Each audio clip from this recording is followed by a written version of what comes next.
Hey, it's Mike over at Cross Country Mortgage. It's time for your Monday morning mortgage update for the week of April the 22nd. Hope you all had a fantastic weekend. It was amazing spring weather in the North Strait.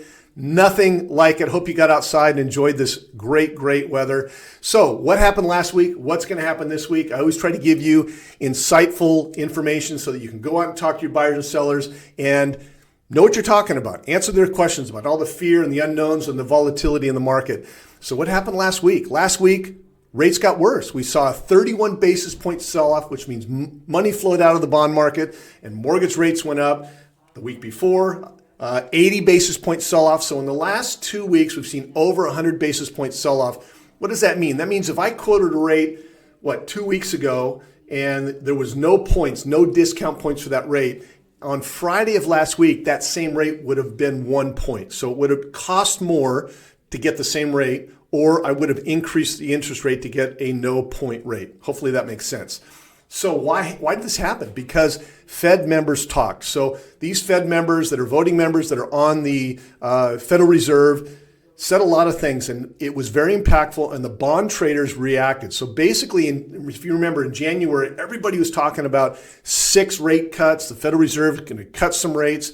And then a couple months ago, we started to see a shift in that mindset with Fed members when they said, look, we're not going to cut rates. And if we do, it's going to be the end of the year. Well, last week, they started talking about maybe we're not being restrictive enough. They opened the door to possibly increasing rates because inflation is not getting under control. It's the main reason the Fed's cutting rates to get inflation under control. Inflation is the death of mortgage rates. And so until we start to see inflation get under control, these rates are going to stay up. So what are we looking at this week for the market that's going to affect our mortgage rates? 3 things: dump and raise, inflation, and gross domestic product. So dump and raise. The Federal Reserve, or the Treasury Department, puts out debt, and they do long and short-term notes. And they sell this debt to raise money. And there's no long-term debt this week, no long-term bonds. It's all short-term notes, 2-year notes, 5-year notes, and 7-year notes. And it's hitting the market in record number.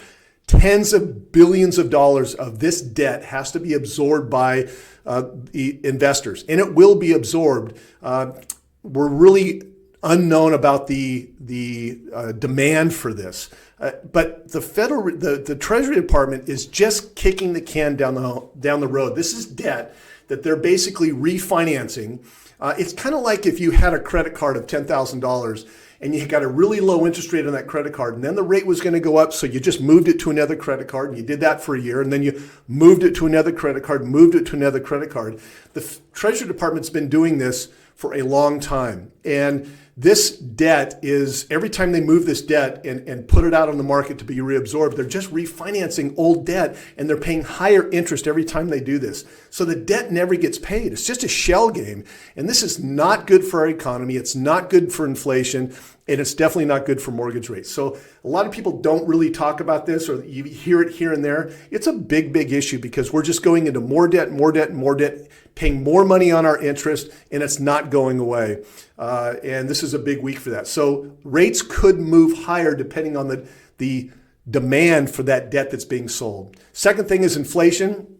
So we've had several months of increased inflation, and we know inflation has been cresting, but it's been cresting with the hope that it's going down. Well, the last few months, it's cresting going up. So we've seen increased inflation every single month. This week, on Friday, the PCE is coming out. It's the third measure of inflation that economists look at, and it's the Fed members' key measure of inflation, and is expected to be higher than it was last month. If it hits expectations, not a big deal. If it's above expectations, bad for mortgage rates.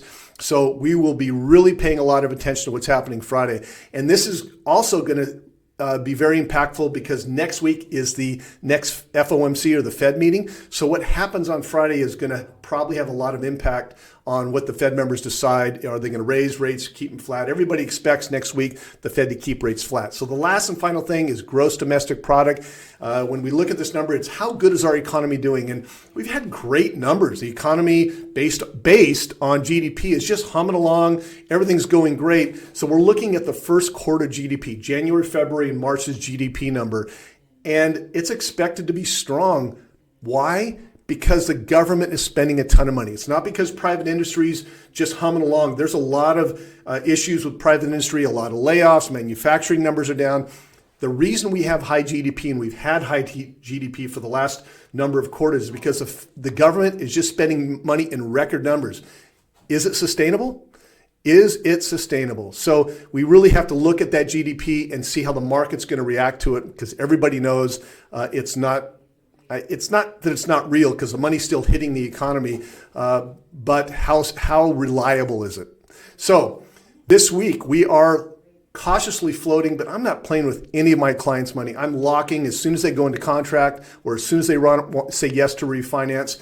So if you have anybody that is questioning the market, maybe being told that maybe they should float, don't do it. Lock that interest rate in. Don't play the game this week with the volatility in the market.